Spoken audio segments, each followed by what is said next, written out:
Ukuthula kwenkosi akube nawe hlobo salalelo myalezo lokuyisonto lokugcina lonyaka ka2020 sesizongena kweliyobe lilandela ngonyaka ozayo emva kweinsuku ezine kusukela manje. Izwi lenkosi silithola encwadini yomshumayeli 7 ivesi lika-8 sime evesini lika-11 kodwa sofunda ivesi elilodwa. Verse 8. Singcono isiphetho sendaba kunesiqalo sayo.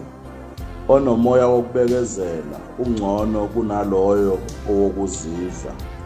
Ungasheshi ukuthukuthela ngokuba intukuthelo ihlala esifubeni seyiwula.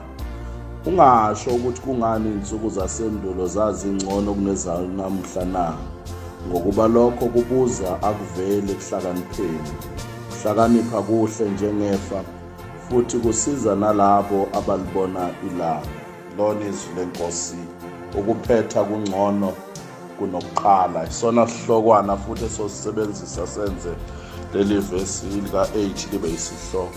Ukuphetha kungcono kunokuqala kwento. uNkulunkulu akafuni sihlale singenzi lutho silinde ukugcwaliseka kwezithembiso asinike zona.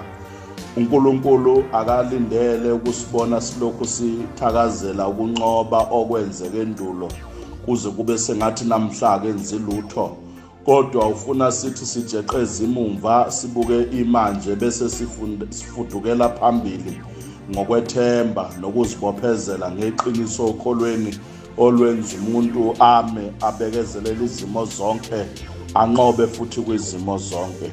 Uqonda ukuba ukuvuswa kwakho njalo ekuseni awuvuselwe izinto zakho kodwa uvusela ukufeza lokho uNkulunkulu akudalele khona. Bangcwele usuku nosuku langazelela ukuthokozisa uNkulunkulu. Sesizogoqa lonyaka ka2020 kuDisemba kuyisonto lokugcina lonyaka. Ufundeni emaphepheni, ubukeni kwi-TV yakho, uzweni komakhelwane wakho. Fundeni ke pho ngalesi simo sibhekene naso sika COVID-19. Sekuyisikhathi bathandeka inkosini sokuba ke sime manje ukubona abantu asebelele asebedlulile emhlabeni emabhokisini, ngoba noma engafa engenawo uCovid akusho ukuthi usafe ngokuyombona ebhokisini, ngoba ungeke wazi kulama tray abalala kuwona ukuba laqinisiswa yini ngesikhathi uzongena yena yolala kulo. Ngakho ke akekho nesiqinisekiso sokuthi umuntu odlule endaweni yasemakhazeni uphephile ngoba nakhe engafanga ngoCovid. Ake siguqule manje indlela yokwenza kwethu keyithathe elinye igxathu kanjalo nakule mizi sasebenzisa ihlahla. Ake ubone umuntu manje esezothatha ihlahla aphinda libekwe phekwebhokisi ukuthi kwayena uyifaka kwi-risk yokuba kwaleli ihlahla liphethe limumathe okwenze lo muntu wadlula emhlabeni. Sekumele sibe noguquko, sibe nokunye ukucabanga kokuzama ukuziphephisa kwisimo esibhekene naso. Ngeke udle ushevu bewusucabanga ukuthi angeke ufe. Ngakho ke yonke into manje esiyenzayo seyimele ithathe elinye igxathu. Ukuphetha kungcono kunokuqala. The end is better than the beginning. Ngawo lawo mazwi sakhele sihloko salomnyalezo. Angazi noma iqiniso lalamazwi liyezwakala futhi liyabonakala yini. Ake sininge siheze sicabule kulawa amazwi. Kuthathe ngizokhuluma ngakho uNkulunkulu ethanda.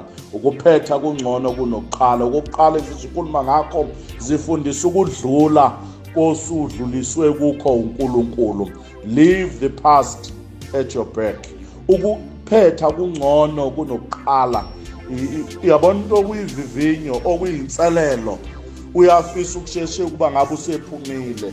Hleze lonyaka ube likhuni kuwe ngokuthi udilizwe emsebenzini. Hleze lonyaka ube likhuni ngokuthi kuhambe umuntu obeligugu lakho ngenxa yalesi sifo noma ngokunye ukudlula kwabantu. Kodwa lonyaka kumuntu osezivivinyweni uyafisa ukuthi lonyaka engathi nawo usuphelile. Kuphetha kungcono kunokuqala. bazalwane, uma unenkinga onayo uyathanda ukuthi kazi ngofikane nesiphethweni. Yikho bhala kahle kuJakobe uqala verse 1 verse 2 and 3, bazalwane bamncane ehlelwa ilingo ngezilingo anothi kungukuthokoza kodwa, nazi ukuthi ukuvivinya kokukholwa kwenu kuveza ukukhuthazeka. uNkulunkulu usebenzisa izinselelo zalonyaka ukuze singathamasi, sijwayele ukuba impilo ihlale ikahle kakhulu. Noma ikahle kodwa kukhona okumele ukufunde. Ithe ingane ngibuka lapha kwi-TV ingafuni ukuya esikoleni, uyise eyincenga ukuthi ayivuke iyogeza. Ithi-ke le ngane, kodwa baba kungani uNkulunkulu evuma ilanga liphume?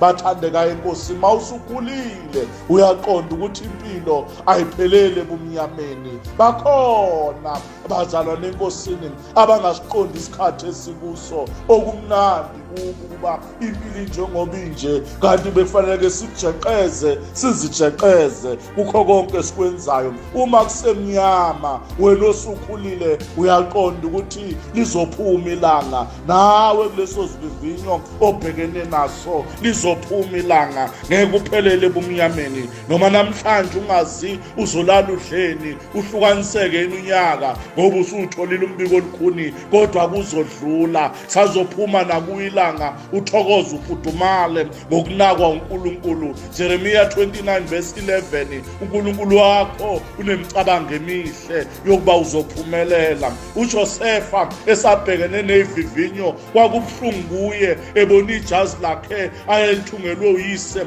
lithatshulwa. Ijazi lalikhuluma isiphetho sakhe engakafiki kuso, walidabula uNkulunkulu ngenxa yabafowabo, bavuma uNkulunkulu uba lithatshulwe, kanti uyiswa kwindawo lapho liyofezwa khona iphupho. Elesibili elidatshuliwe lathathwa likaJosefa, lithathwe eboshelwe amanqine enyathi. Kwathi uJosefa impela uzamile ukudlwengula umkaPhotifa, waboshwa iminyaka engama20 eboshelwe into angayenzanga. Bakhona basemajele beboshelwe izinto abangazenzile, akekho nobakholwayo ukuba bayenzanga leyo nto. noJosefa akekho wamkholwa ukuthi akazamanga ukudlwengula umkamuntu, kodwa safika isiphetho. Wezwakala uJosefa ethi konke okungehlele uNkulunkulu ukuhlele kwaba ukuhle. God meant it for good. Wahlalwa waba uprime minister waseGibhithe. Uyambona uNkulunkulu ebuyisa konke okumlahlekela uJosefa, elahlekelwe isithunzi, elahlekelwe amathuba okuphumelela empilweni phakathi kwabantu. Noma lingasukanga ichashaza lokuthi uke wazama ukudlwengula, kodwa uNkulunkulu iva nje lalimhlabile wawulizomthobisa ukuzasho lawa amazwi egcineni athi, they meant evil against me but God meant it for good.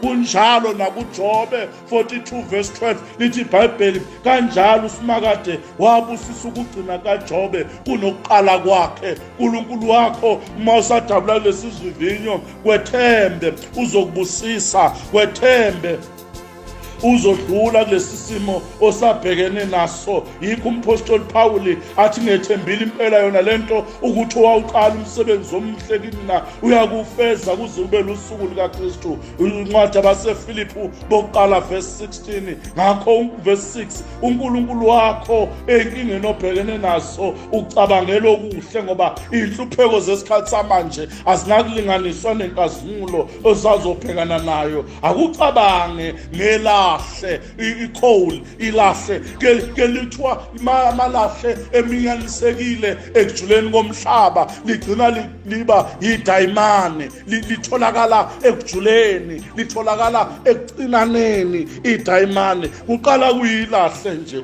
elingashiswa kuvela umlilo, kodwa ngokuthela thola ama-pressures angaphansi liyaguquka, intengo yalo iyaguquka, ivalue yayo libe idayimani. Kanjalo siguqulwa izimo ezilikhuni esidlula kuzo, ngoba uNkulunkulu wethu esicabangela ivalue okumele siphethe sikuyona. Nawe kulesi simo obhekene naso sizodlula. Akukuhle ukulokhu ujeqeza imumva lakho engabe ubheka okuhle uNkulunkulu asakululele kukho. yikho umpostoli Pawuli athi kunye manje engikwenzayo ngikhohlwa okungasemva ngizelulela kokungaphambili. Akusasele insuku 4 kuphela singene kunyaka omusha, ngakho konke okwehlele nonyaka ake ume manje kungani zazingcono insuku ezidlule kuzo. Kusho lo mbhali, phela izwi lenkosi lithe weeping may last for the night but joy comes in the morning. Ngakho nawe uNkulunkulu wakho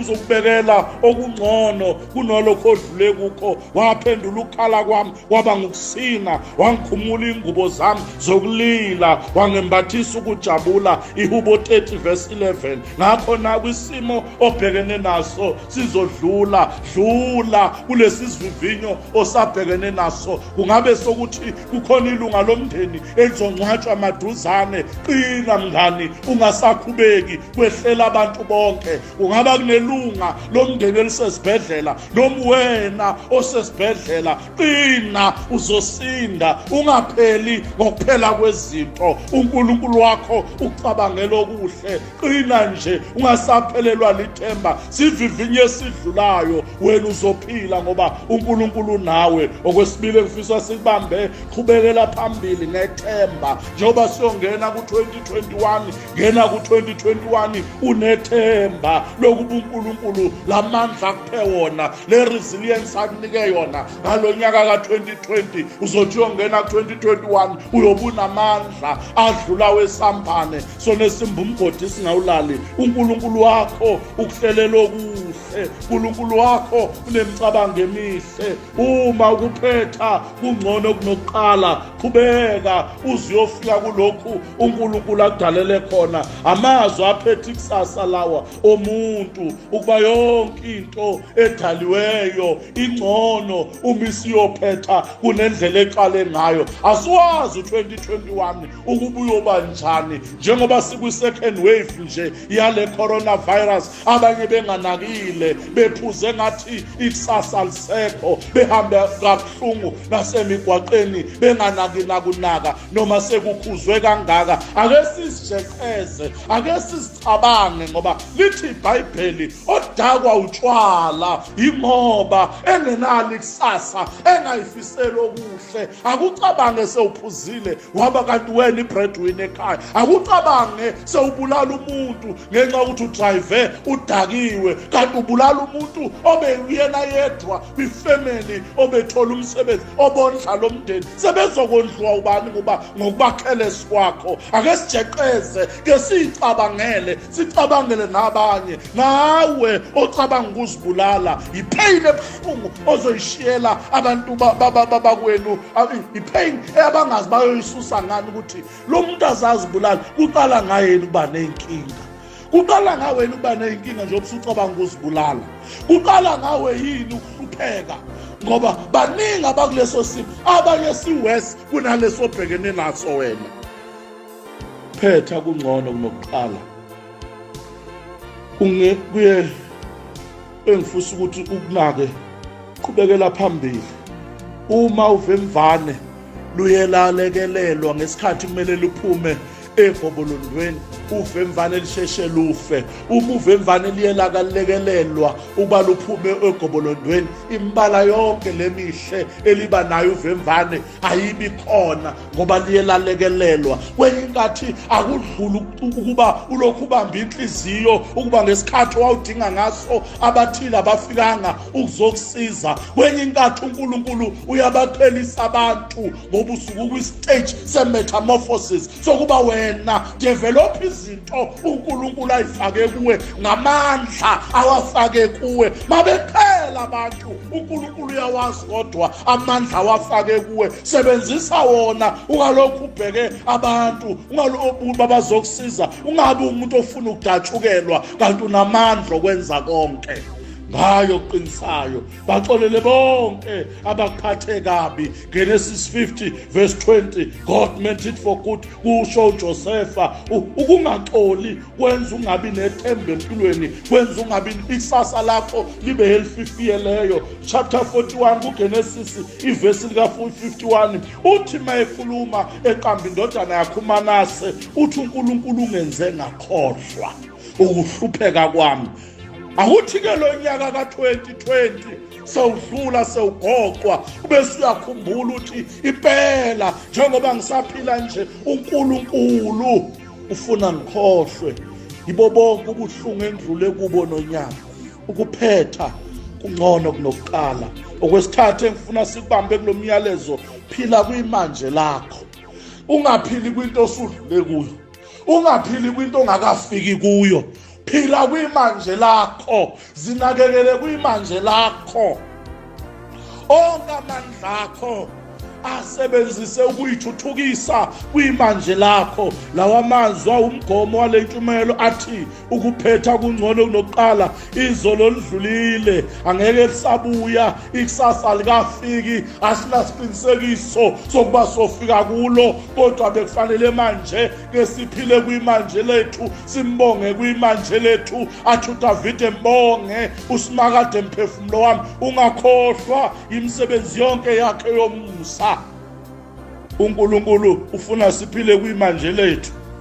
Phila impilo yokuxophisana nawe kwimanje lakho, ungalokhu ujeqeza abanye abantu ukuthi banani, baphetheni.